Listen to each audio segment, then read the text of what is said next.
You're rocking and rolling, man. Yeah. So we're rocking. Hang on, can I get you back up now? Doesn't show on the split screen now, though, does it? No, it does not show it until the final product. To the final product. God knows what that's going to be like.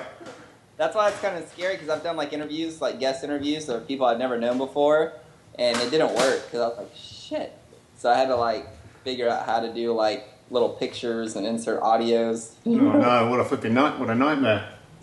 Yeah, but I didn't know you had to hit the little split screen thing. That's how I learned that. Learned it the hard way. You're free failure, mate. Free failure. There's no such thing as failure. So, as soon as we're going to record this for our own personal torture, so we cannot fail, and we're going to put it out there and balls out, bumps to the wall, sort of thing. You've roped me into this. Well, you haven't roped me into it. I mean, I said yes. To be fair, this 90-day challenge. So you tell me. So I never even discussed it with you, did you? Really, you just kind of like emailed me the 90-day. You said, "Do you want to do it?" And I went, email it over, and I didn't really know what it was. And I went, "I'll do it, dude. You know, let's just fire on with it." And I don't really know what I've got myself in for, apart from going topless on Facebook, which has got some comments. To be fair. So. Well, you got more comments than I did. So Yes, because I put most of them there. I just replied to everybody individually, so I thought I'd get more comments than you. I thought I'd just be sneaky. And I thought the more chance of doing that, the more chance of it's like ranking, and then therefore people might see it, so they might comment. I just want to trash you on every single bit. I got like 2 comments. I'm like, well. You got more than that now, haven't you? I don't think so. No, I think I did them 2 comments. I don't know.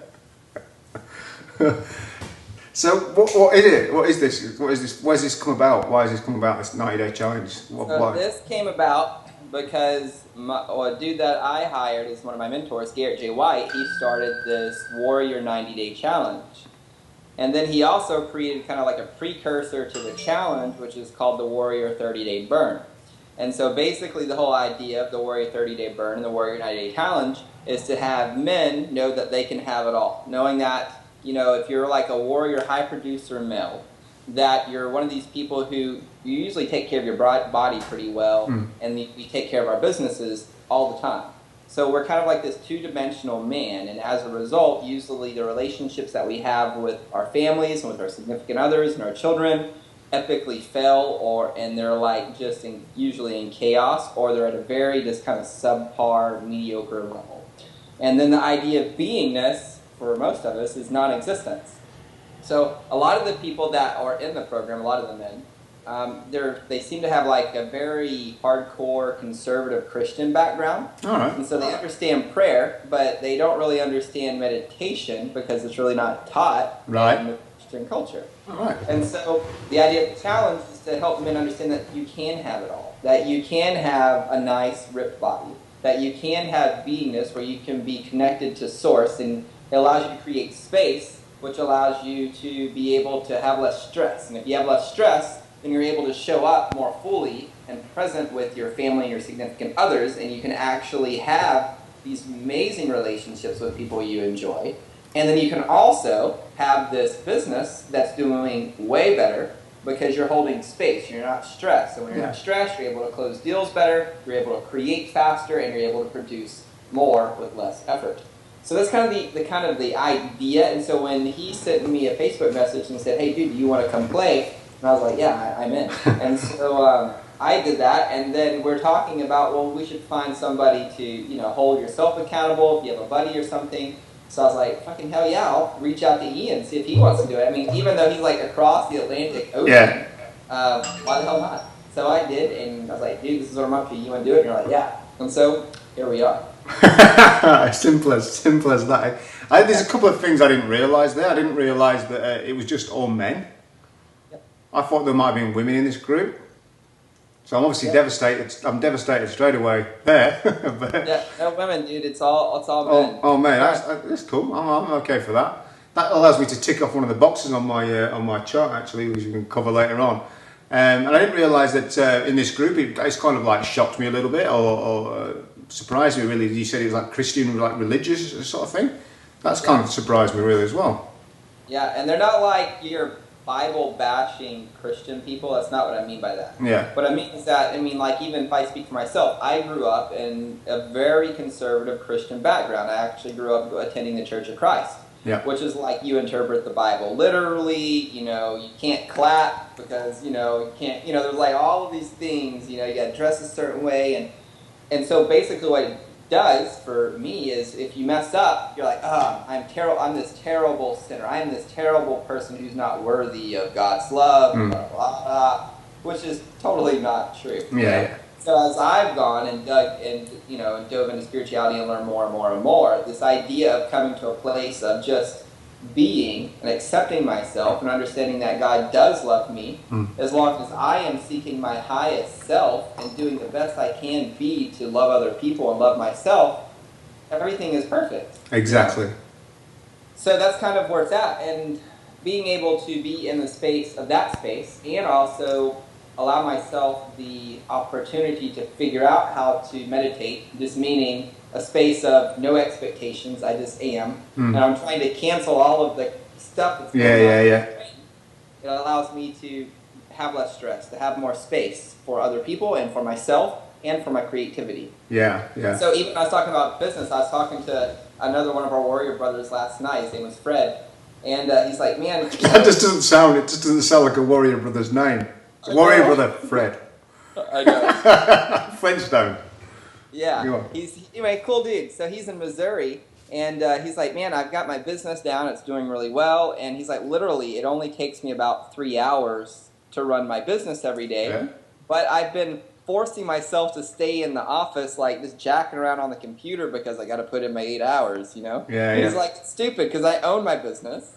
It does well, and I don't have to be there. So now I'm allowing myself to be like, I'm going to go spend time with my kids today, or I'm going to go spend time meditating today, or I'm going to go spend time doing this day because I don't need to, I literally don't need to be here. I don't need to be guilting myself to be here. Yeah. So him sharing that with me, because I deal with that a lot too, thinking, you know, we're conditioned to believe 8 to 5, got to put in 8 hours.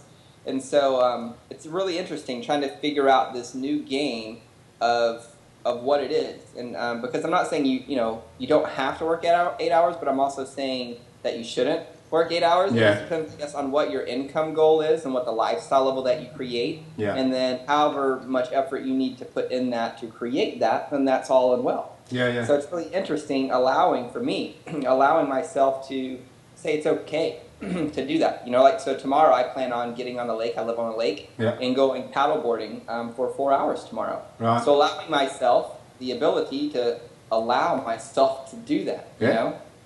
Instead of saying, oh no, I need to be here forcing myself to work or do something. And if I'm really honest with myself, I'm not getting anything done. I'm literally surfing Facebook, clicking on, I'm not doing anything, No, just because you sat in the chair, you feel like you're doing something, and then you beat yourself up at the end of the day because you've not been doing. I could just see you out on the lake there with your laptop in one hand and your phone on the other. Yeah. Kind of goes back to the idea of Pareto's law too, which is the 80-20 rule. Yeah. So like 20% of your effort generates 80% of your income. 20% of your customers generate 80% of your income, and really allowing ourselves to figure out, okay, what's the 20% that I really need to focus on to produce the income that I need to do? Yeah. And let's get rid of all that other stuff so I can allow myself to create more space to have a lifestyle where I can have it all. Yeah. Because if I am spending 10 or 12 hours a day working, I mean literally working or goofing off, then that's not giving me the space or time to take care of my body, to take care of my kids, to take care of my families and my significant others. So I think it's really important for us to kind of rethink those things, Yeah, definitely. And we've been talking obviously earlier and before that time is a big thing for us. Is that we're going, now we just got too much on, and creativity, we're both very much alike in the fact that we just don't switch off. So I'm exactly like you, thinking, I must work, and oh, what are you doing today? The kids ask me, oh, Nicole, can you come and see me? Now I'm working, and I'm thinking, if I'm not earning the cash, then I'm not really working, and I think, even though I think, we obviously read through your questionnaire thing, time's a big element for you to manage your time, and I think maybe this 80-20 thing will come out of that, because you're going to have to ask the question, aren't you, what's not working? Because you need to make time for your meditation and and for your body and all this kind of stuff as well. So it's going to be an interesting journey. Yeah, and one way that I've been doing that is kind of planning out my day. So I pull out literally I do it on a piece of paper, like this. I mean, simple, old school. Yeah. And I write down stuff that has to get down, the important stuff that has to get done today. Yeah. And once it's done, that's cool. And I know what generates income for me. So for me, reaching out to people and getting in true conversations with people generates income for me. Yeah. So I make sure that I do those things every day. I make sure that I post to my social media. And I'm actually working on a calendar that I can stick with. And once it's done, it's done. And then after those things are done, and I spend time doing the client fulfillment stuff, and that's done for the day. If there's time left over, I am going to release myself from feeling guilty and go do whatever needs to be done. Yeah. You know? Which is awesome. Yeah. I'm looking forward to this. I'm looking forward to seeing like the change and the difference, because like I say, it's not just about we're just doing the challenge like a physical challenge. It is this taking time out, you know, and that's a big thing for me. So when I did kind of like get a rough gist of what this was about, then I thought it's going to work really well, because these are the 4 areas of my life that I really need to like balance out. Really, I really do need to get a grip of this situation and thinking, you know, what the hell. And obviously with this Breakthrough University that I want to launch, which I am going to launch, it's perfect for that, because it really is balls out for me, quite literally. You know, I've got to be walking the talk. You know, I've got big respect for Tony Robbins, and he started out by going to those events, didn't he, and going, bring your worst, you know, clients or whatever, and I'll sort them out. And I think for this, I've been kind of like frustrated. Why do people not do the things that they need to do in order to make things better? And then you look at yourself and you're thinking, am I doing it? You know, am I being the best I can be? So to get, you know, we was watching this, obviously me and AJ were like having a chat the other day about this body thing, and going, do you think we should get a kit off, you know, and put it on Facebook, because you know, I'm going to feel a bit of a tit, you know, what sort of comments are you going to get, you know, and it's not exactly like, you know, model beautiful, you know, especially me at the moment. So it was a bit of a worry.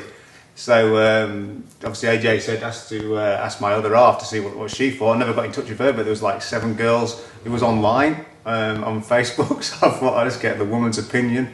And 6 out of those 7 said get your kit off, so to speak. So and it'd be beneficial then, because you know, you don't really know whether the photo is 3 years old or something like that. But if you can track the progress, and they all kind of like said, I'll support you. So I think that's probably why I've got more comments, because I kind of like set the ball rolling even before I put any naked shots on. And I think a few of them dropped off when they actually saw the body. But you know, hopefully they'll come back on board in about 60 days when it gets a little bit better. But then I like what you sent me yesterday. You know, you sent me Neil Donald Walsh's like email thing. It was talking about this idea that, and I'll read it. You know, Anthony Robbins said that there's no abiding success without commitment.